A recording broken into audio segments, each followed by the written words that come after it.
today on Online for Authors, I'm chatting with Lya Badgley, author of The 35th Page. Welcome, Lya. Hi, Terry. It is wonderful to have you back. Lya is one of my favorite authors. This is her third time to be on the Online for Authors podcast, which is very exciting. It's exciting for me, and it's exciting for you to have your third book out there. Before we dive in to a book that I found delightful, can you give us like a quick elevator pitch? What are our readers going to find? Well, I knew you were going to ask that. So this book is a little different for me. As you know, in the past, I write sort of historical fiction adjacent, I write international suspense. This book is a little bit different because I am delving into the speculative fiction arena.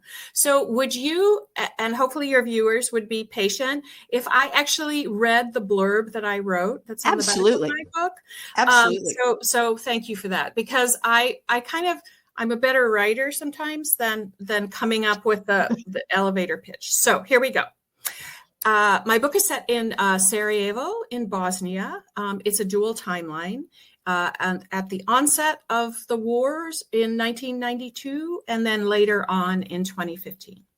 So as Sarajevo teeters on the brink of war, American art conservator Miri Adler arrives to research the legendary Sarajevo Haggadah, a medieval manuscript that has withstood centuries of upheaval.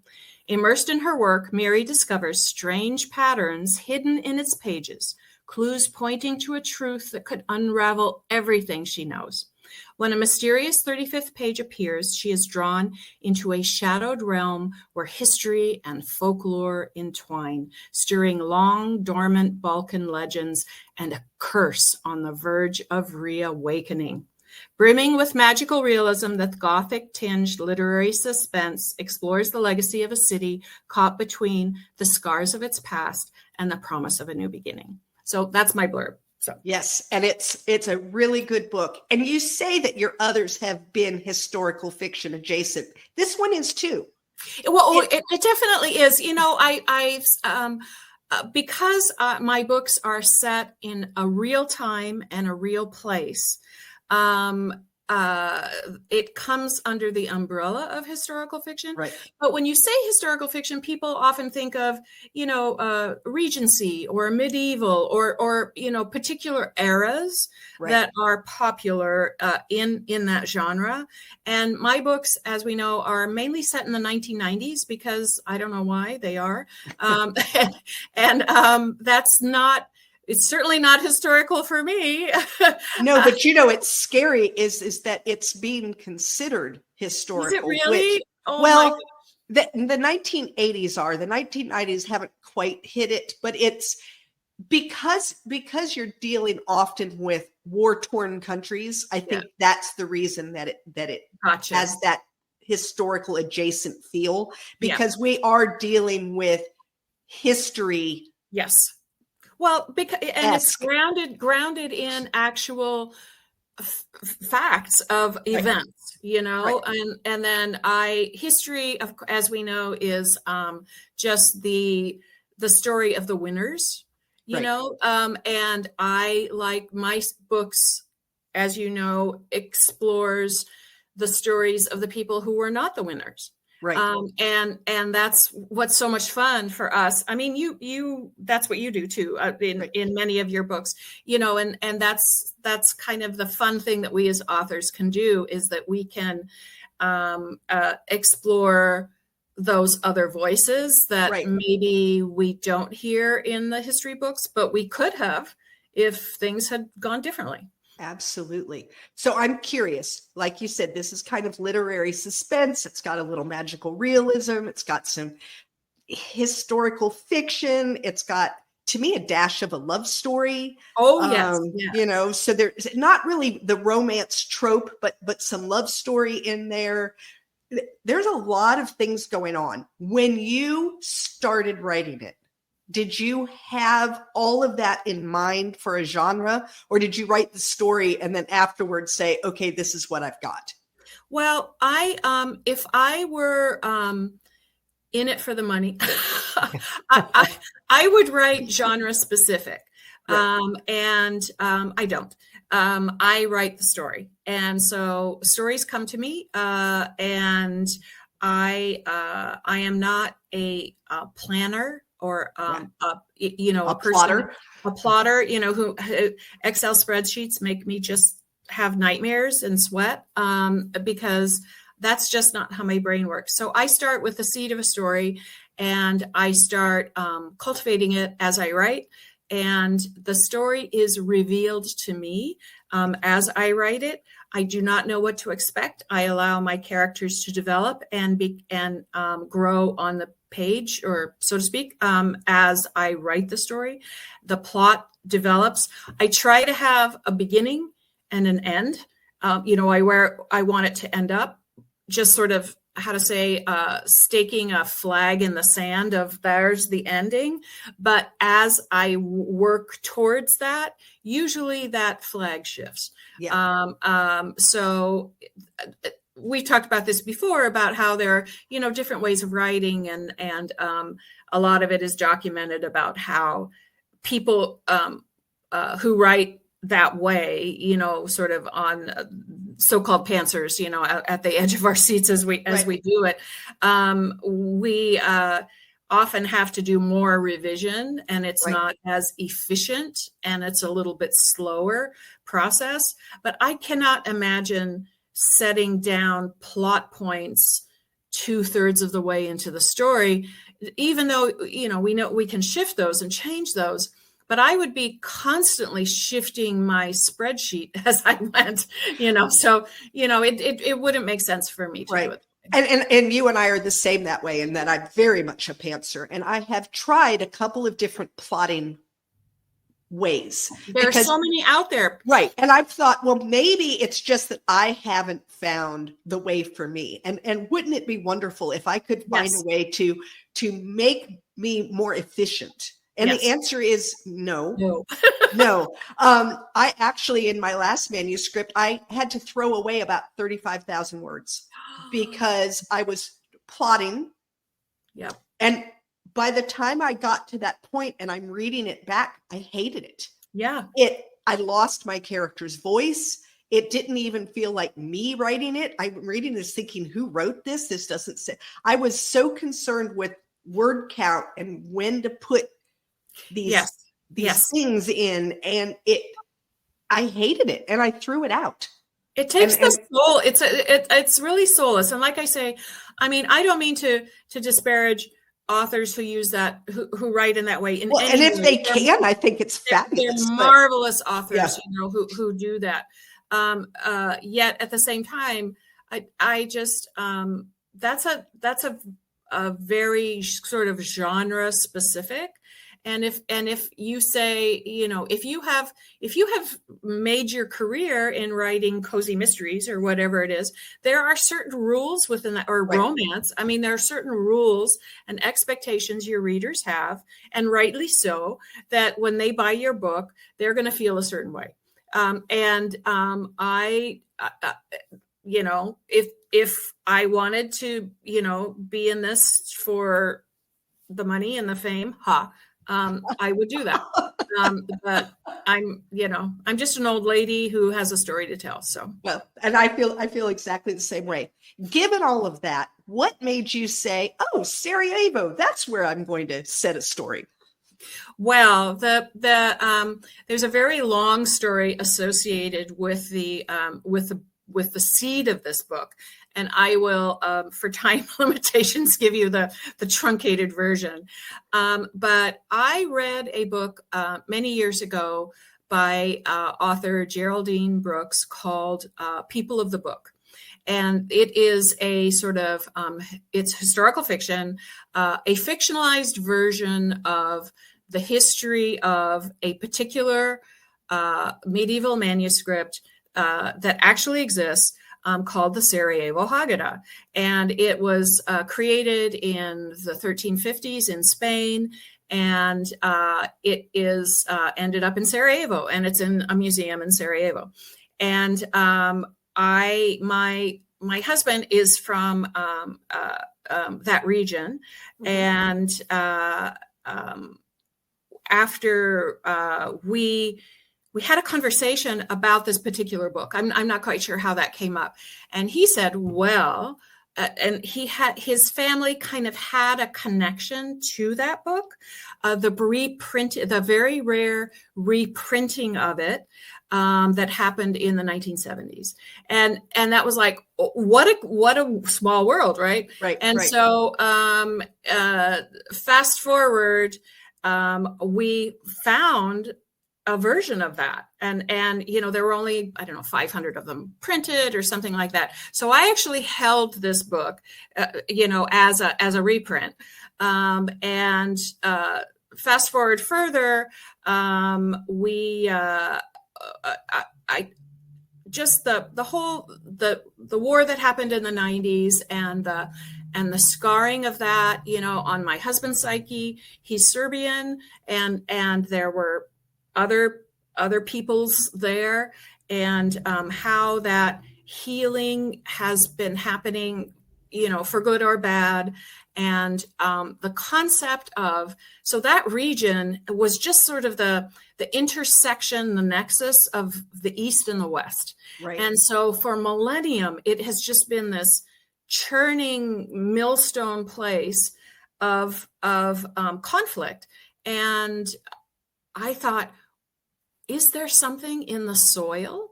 Is it in the water?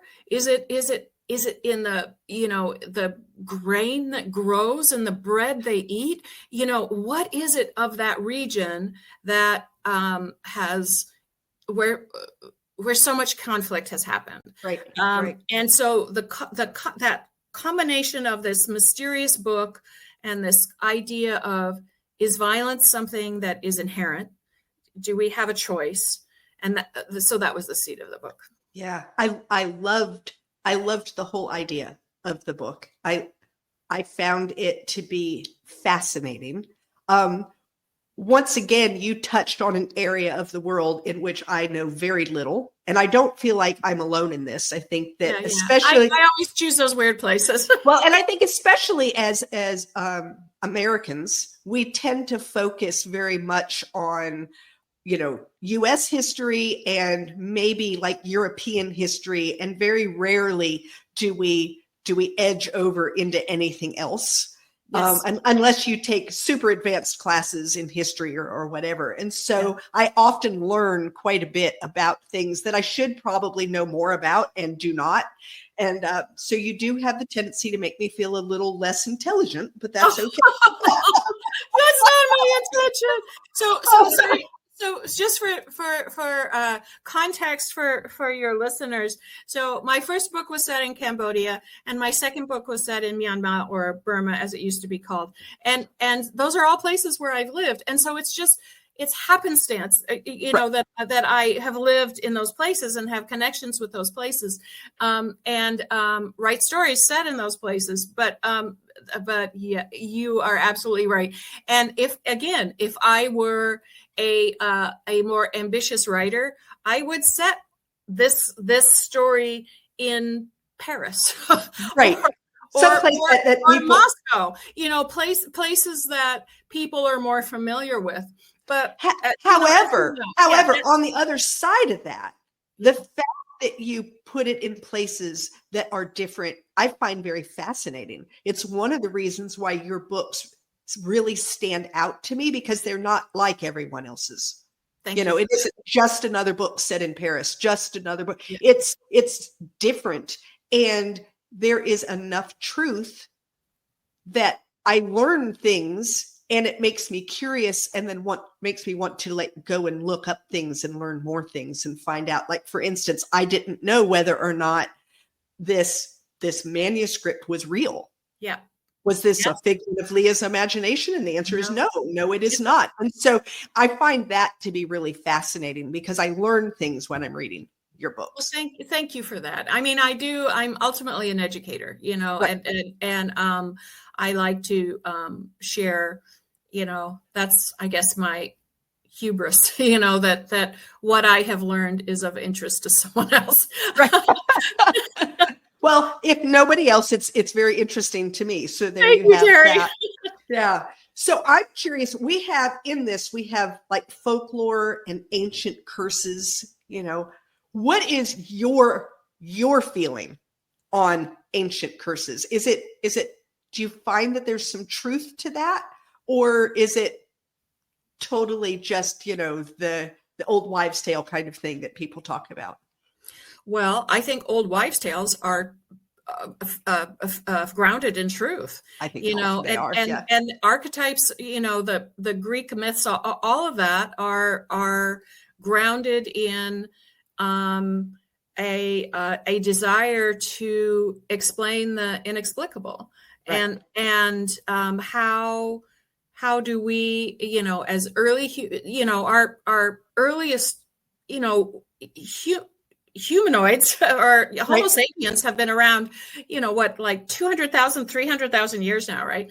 And so we've only had writing relatively recently, as far as keeping the stories. So it was through singing and storytelling, that important things like, there's good berries in the summertime in that valley over there, that how we learn those things. And then, how the stars,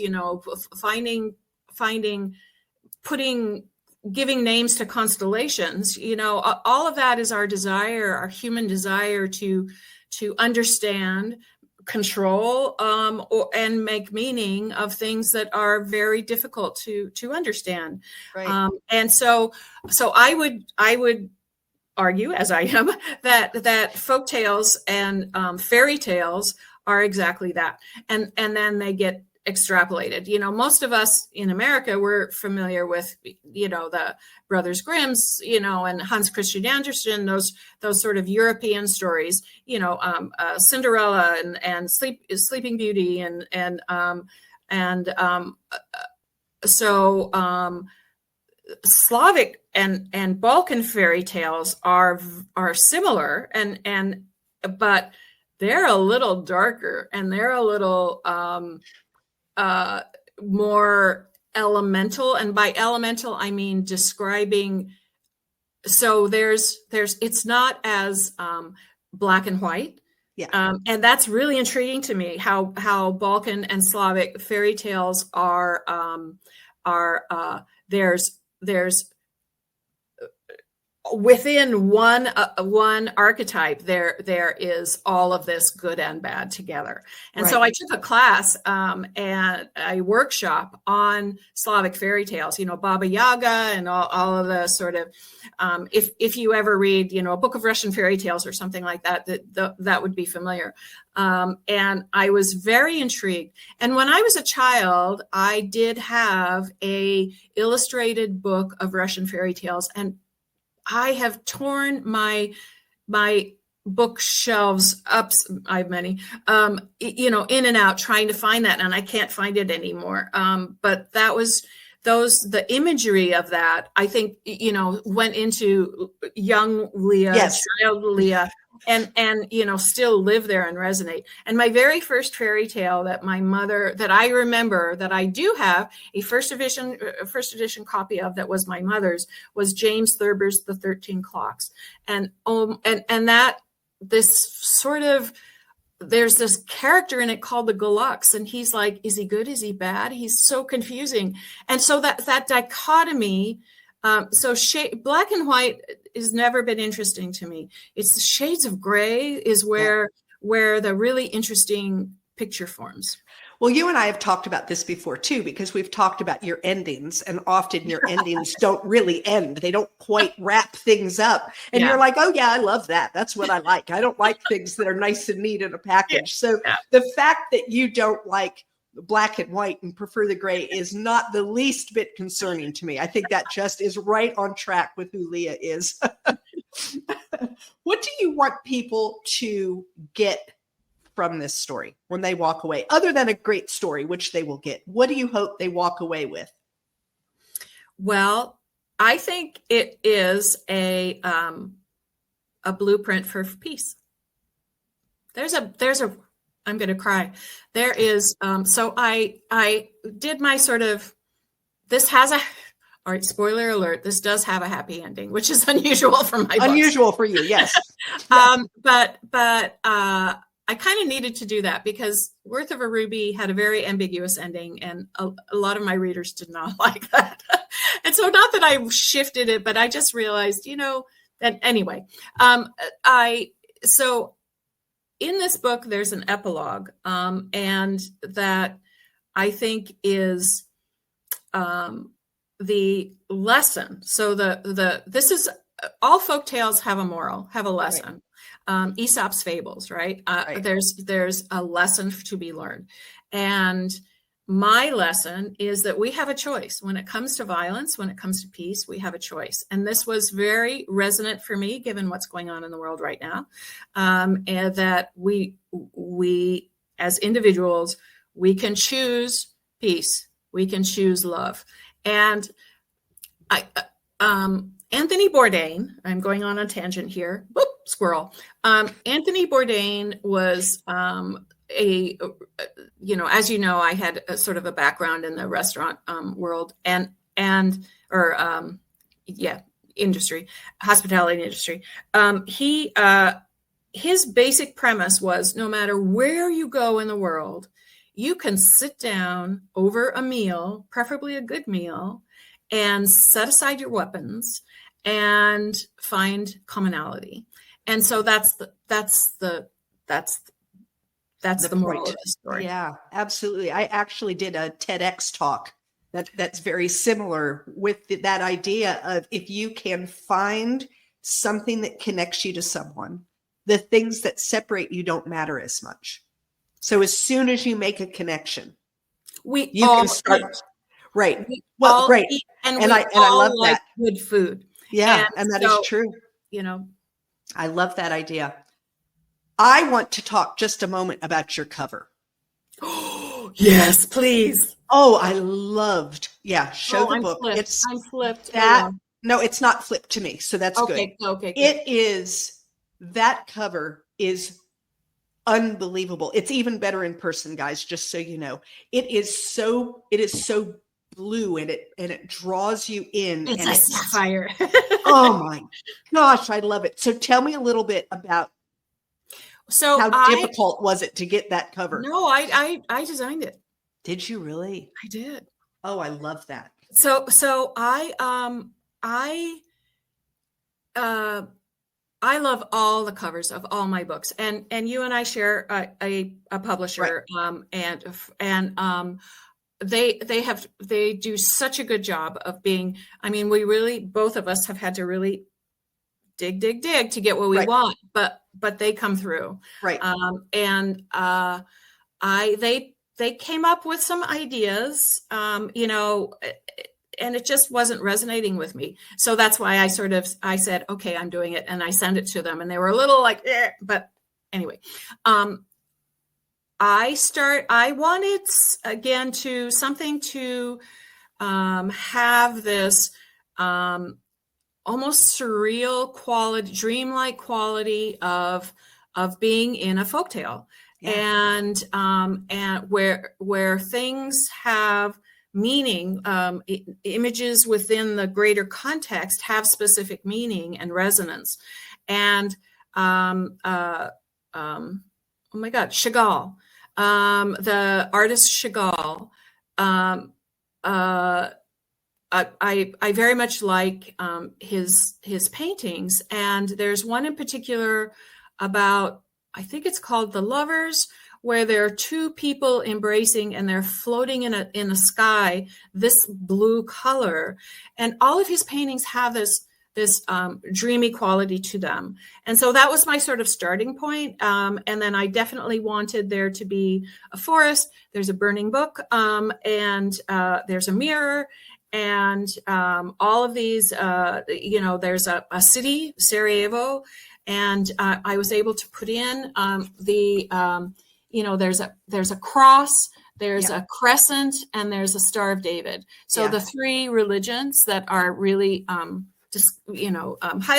in this, and I wanted all of that detail. and I, as you know, I love having a path in the woods, Yes.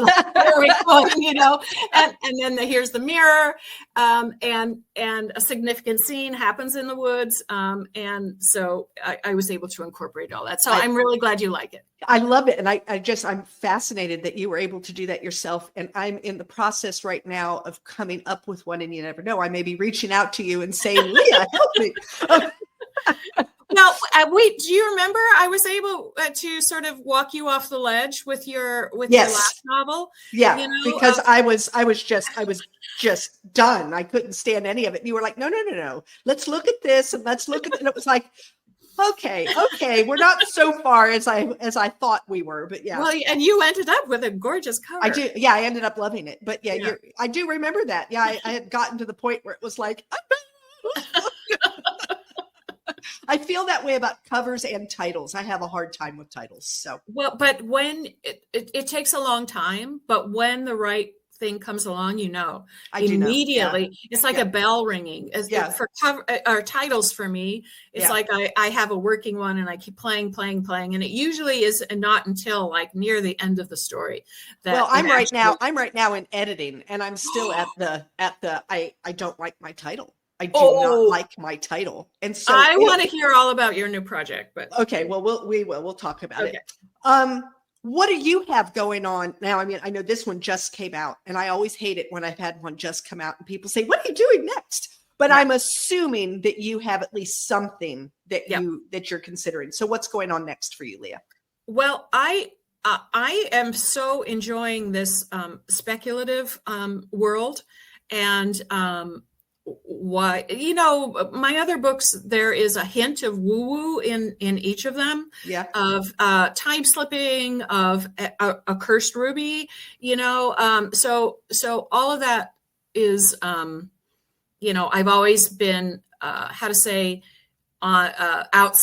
Now I fully opened the door and gone into that room. And instead of it being adjacent, you're in there now, I'm right? in it. I'm enjoying it. So the next story I'm thinking, I haven't actually started to write anything other than sort of, just sketch, word sketches. But it is set in Seattle in 1983. Oh my gosh! In a place that I know. In a place that you know, and so I was in the music world, and so I was in the music world in Seattle in the 80s, and so I even have a working title, which is Echo Chamber. So this idea of I'm fascinated by physics and this what's it called? I'm having a senior moment, and not metaphysics, but this idea of resonance, vibrational. That we are all, our atoms are all vibrating, and that we can affect something on the other side of the world by thinking about it. Sort of all of that and metaverses, that there can be multiple realities. So I don't want it to be science fiction, but I want that to. So my character, her name is Echo, and she is is this character that moves between time and set, but always in that one place of the Pike Place market area of Seattle, downtown Seattle. And she's in a band. And there's a certain phrase of music that when it happens, either she's summoned or she summons something that comes through time. So I'm playing around with this. That sounds really cool. Super, super like loosey-goosey at this point. Who knows? Right. It'll probably end up, who knows where. But yes. I love it. I love it. So, hey guys, if you want to keep this conversation going, head on over to Novels and Latte Book Club on Facebook. And there you'll have a chance to win a digital copy of the 35th page. Tell me something you liked or learned from this podcast, and you'll be in the running. Lya, if someone wanted to get up with you, talk with you about your books, your ideas, how do they do that? What's the best way to reach you? So my website has, they can contact me through there. I'm definitely on Facebook and Instagram, Lya Badgley author. And I am pretty responsive. I mean, I'm not Kristen Hanna, or Stephen King, who has a publicist who is a gatekeeper. I am my own gatekeeper. How's that? Yeah. Absolutely. So guys, I will have all of that in the show notes. Run out, grab a copy of the 35th page. You will not be disappointed. Once you've read it and you love it, make sure that you get right onto Amazon and other places and review it, because as authors, we love those reviews. And Lya, I want to thank you so much for being with me today. Thank you, Terry. It's always a treat. And I only write books so that I get to talk to you. So. Oh, isn't that lovely? All right. Thanks so much.